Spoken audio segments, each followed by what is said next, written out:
அடுப்பில் இருக்கிட்டே தேசிப்பிடியை விட்டேன்னா எல்லாரும் மொத்தமாக 1/2 கிலோ கத்திரிக்காய் 1 கரண்டி உப்பு போட்டேன்னா சில பேர் வந்து விநாகரி விடுறவை நல்லா அதிகம் அதனால் கொஞ்சோண்டு ஆட்டுறதையும் போடுறேன். ஏன்னா இந்த வித்தியாசமான ஒரு டேஸ்ட்டாக இருக்கும்.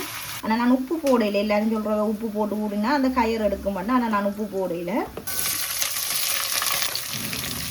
மறக்காமல் சப்ஸ்கிரைப் பண்ணி விடுங்க. வணக்கம் மைந்தா கிச்சன். இன்றைக்கு நான் சமைக்க போகிறது வந்து கத்தரிக்காய் பால் கறியும் குடல் கறியும் தான் சமைக்க போகிறேன். இந்த குடல் வந்து இங்கே வந்து அவிச்சு க்ளீன் பண்ணி வெட்டி பீஸாக வெட்டி இங்கே தருவினம். இது வந்து நான் எங்கே வேண்டினான்னு சொன்னால் ஈஸ்ட் டேம் கிரீன்சோப் கடையில் தான் நாங்கள் வந்து ஃப்ரெஷ் மீன் வேண்டலாம், எல்லாமே ஃப்ரெஷ்ஷாகவே வேண்டலாம். இதுவும் ஃப்ரெஷ்ஷாக தான் வேண்டி கொண்டு வந்தேன்னா. மற்றது வந்து இன்றைக்கு சமைக்க தேவையான பொருட்கள் வந்து வெங்காயம், தக்காளி பழம், கருவேப்பிலை, பச்சை மிளகாய், இஞ்சி, உள்ளி, கத்தரிக்காய், கொஞ்சோண்டு மட்டன் போட போகிறேன். இந்த குடல் கறிக்கு கொஞ்சம் சேர்ந்து அந்த குடல் இந்த மணங்கள் இதுகள் வராமல் இந்த ரச்சியை போட்டால் இந்த ரச்சின்ற வாசம் தான் குடல் கறியில் இருக்கும். அதனால் நான் இன்றைக்கு மட்டன் கொஞ்சோண்டு மட்டனும் போட்டு குடலும் போட்டு தான் இன்றைக்கு கறி வைக்க போகிறேன். அதை நான் உங்களுக்கு எப்படி செய்கிறதுன்றதை காட்டுறேன். அடுத்தது கிராம்பு, ஏலக்காய், கருவா, கொஞ்சம் எண்ணெய், மிளகாத்தூள், உப்பு. அதை வீடியோவில் நான் காட்டையில் நடுவலுமே அதை வீடியோவில் காட்டிக்கொண்டே இருக்கிறேன். அப்போ நான் இன்றைக்கு வாயால் சொன்னான். சரி இன்றைக்கு வாங்க வீடியோக்குள் போவோம். முதலில் வந்து வெங்காயம் வந்து க்ளீன் பண்ணி போட்டு மற்றது எல்லாத்தையும் வெட்டேக்க நான் உங்களுக்கு காட்டுறேன். இப்போ வந்து நான் வெங்காயம் வெட்டுறேன். வெங்காயம் வெட்டி போட்டு இஞ்சி உள்ளியெல்லாம் நான் உரையில் இடித்து தான் போட போகிறேன். அப்போ தான் நல்ல வாசம் கொண்டு வரும். அதை நான் உங்களுக்கு செய்முறையில் காட்டுறேன்.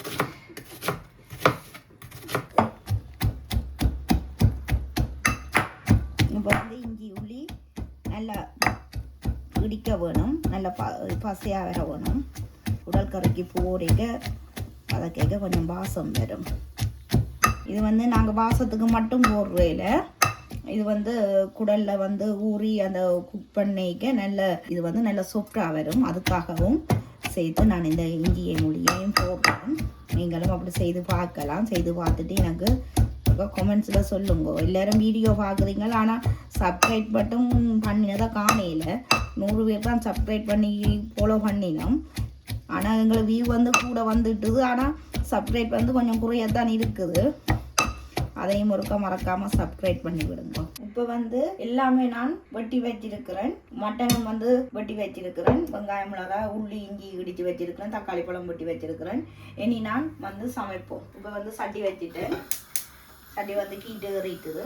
ஆயில் கொஞ்சம் விடுறேன். கணக்கை விட தேவையில் கொஞ்சம் கொஞ்சம் காணும். கிட்டத்தட்ட 50 மில்லி தான் வேறு வந்த எண்ணெய். கணக்கை நான் விடையில். மற்றது வந்து இப்போ வந்து கிராம்பு, ஏலக்காய், கருவா எண்ணெய் கொளுத்திட்டுது. நான் இதை வந்து முதல் போடுவேன். கொஞ்சம் வாசம் வரட்டும் வந்து.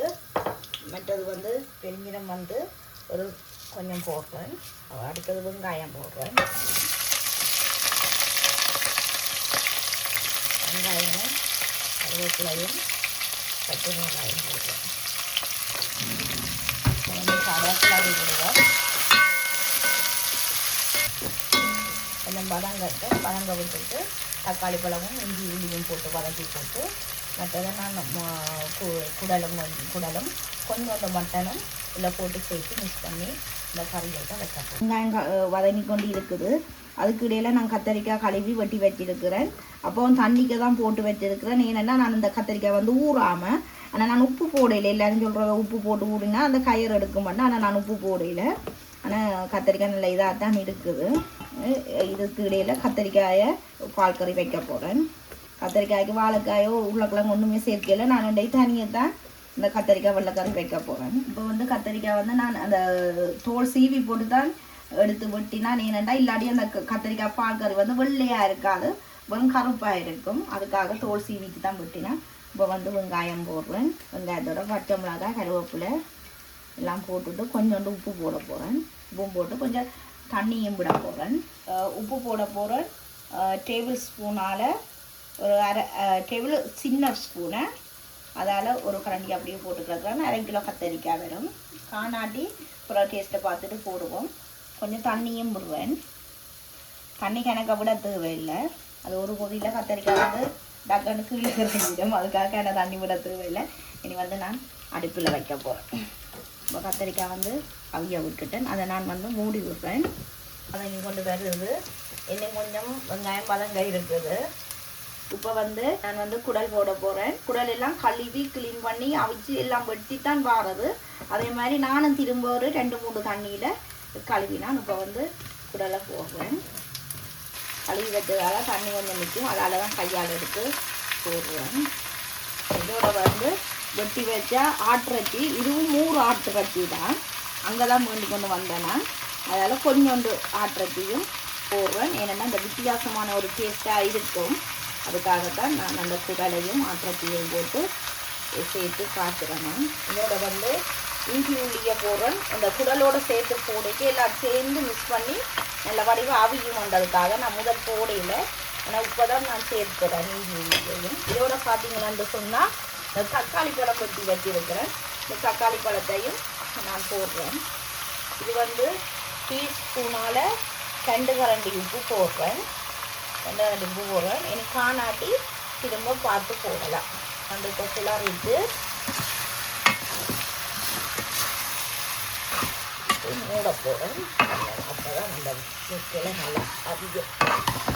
இப்போ வந்து ஆட்டிறச்சியும் குடலும் போட்டு மூடி அவிய விட்டுட்டேன். ஒரு 10 மினிட்ஸ் கொஞ்சம் வதங்கட்டும். அதுலேருந்து கொஞ்சம் தண்ணிகள் எல்லாம் வரும். அப்போ அந்த தண்ணியிலேயே இந்த ஆட்டிறச்சியும் குடலும் வந்து அவியட்டும்.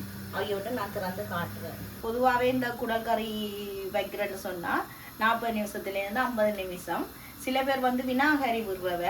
அந்த வினாகரி வந்து நான் விடுறேன் இல்லை.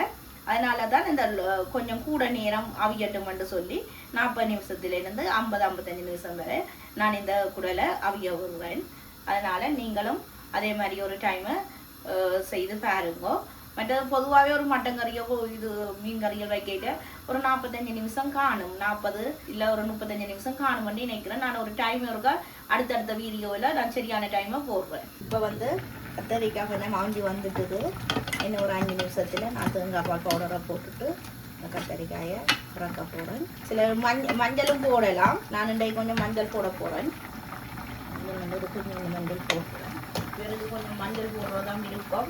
எனக்கு வந்து வெள்ளையாக இருக்கிறதான் விருப்பம். அதனால இந்த இவெண்ட விருப்பத்துப்படியே நான் சமைக்கிறேன். இன்னொரு 5 நிமிஷத்தில் அந்த மஞ்சள் வாசம், இந்த மஞ்சள் இது போக இது வந்து இப்போ வதக்கி கொண்டு இருக்குது. அதை நான் திருப்பவும் ஒரு கிளறி விட போகிறேன். இது வந்து கத்தரிக்காய் அவிஞ்சிட்டுது. இதை வந்து நான் தேங்காய் பால் பவுடர் கொஞ்சம் போட்டுட்டு இறக்க போகிறேன். இப்போ வந்து கத்தரிக்காயை மசிக்கிறேன். இது டேபிள் ஸ்பூனால் 1.5 கரண்டி தேங்காய் பால் பவுடர் போடுறேன். உங்களுக்கு என்ன தேங்காய் பால் பவுடர் கொஞ்சம் கூடத்தான் வேணும்னு சொன்னால் நீங்கள் கொஞ்சம் கூட போட்டுக்கொள்ளலாம். நான் வந்து கத்தரிக்காய் நல்லா மசிக்கிறேன். வந்து கத்தரிக்காய் பாருங்க பார்ப்போம். கொஞ்சம் காணாமல் இருக்குது. கொஞ்சம் ஆட் பண்ண போகிறேன். 1 ஸ்பூன் போட்டு நான் இந்த அளவு வந்து 1/2 கரண்டி போட்டுக்கிறேன். இல்லாமல் மொத்தமாக 1/2 கிலோ கத்தரிக்காய் 1/2 கரண்டி உப்பு போட்டேன். நான் டீஸ்பூனாலையா வந்து இன்னும் ஒரு கிளற போகிறேன். விட்டு கொஞ்சம் அவியறதுக்கு வந்து தண்ணி கொஞ்சம் காணாமல் இருக்குது. அதனால் நான் வந்து கொட் வாட்டர் கொஞ்சம் வச்சேன்னா வச்சுட்டு சுடு தண்ணி கொஞ்சம் போடுவேன். இந்த சுடு தண்ணி கொஞ்சம் பார்த்து நான் தூளையும் போட்டு 2 போட்டு காட்டுறேன். தூள் போடைக்கையும் நான் உங்களுக்கு இந்த குடல் கறி எப்படி வைக்கிறேன். இப்போ வந்து தூள் எல்லாம் போட்டு மூடி விட்டேன். நான் வந்து ஒரு திறந்து பார்ப்பேன். கறி வந்து நல்லா பற்றி வந்துட்டுது. உப்பையும் ஒருக்கா பார்ப்போம். உப்பும் காணும், உரைப்பும் நல்லா இருக்குது. இனி வந்து அந்த டேஸ்ட் வந்து வித்தியாசமான ஒரு டேஸ்ட்டாக இருக்குது. இனி வந்து நான் அந்த மசாலா பவுடர் அடிக்க வச்சுருக்கிறேன்னா அதுக்கு வந்து அதை கொஞ்சம் போடுறேன்.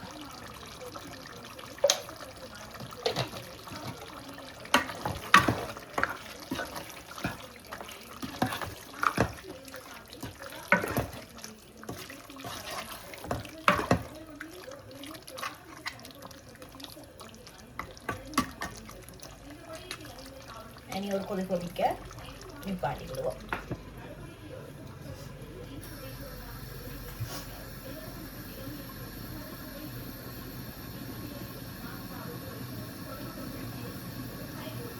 இப்போ வந்து நான் குடல்கறி இறாக்க போகிறேன். அந்த குடல்கறிக்கு போய் கொஞ்சம் தேசி புளியும் விட்டுட்டு எண்ணெயை விட்டு மிக்ஸ் பண்ணி போட்டு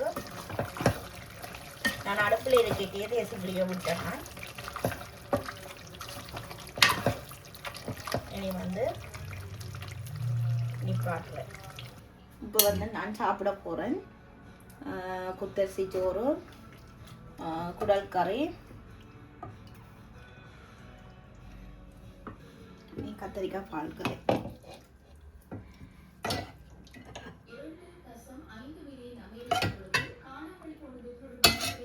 இன்னைக்கு மதியம் லஞ்ச் ரெடி ஆகிட்டுது. குத்தரிசி சோறும் கத்தரிக்காய் பால் கறியும் குடல் கறியும்.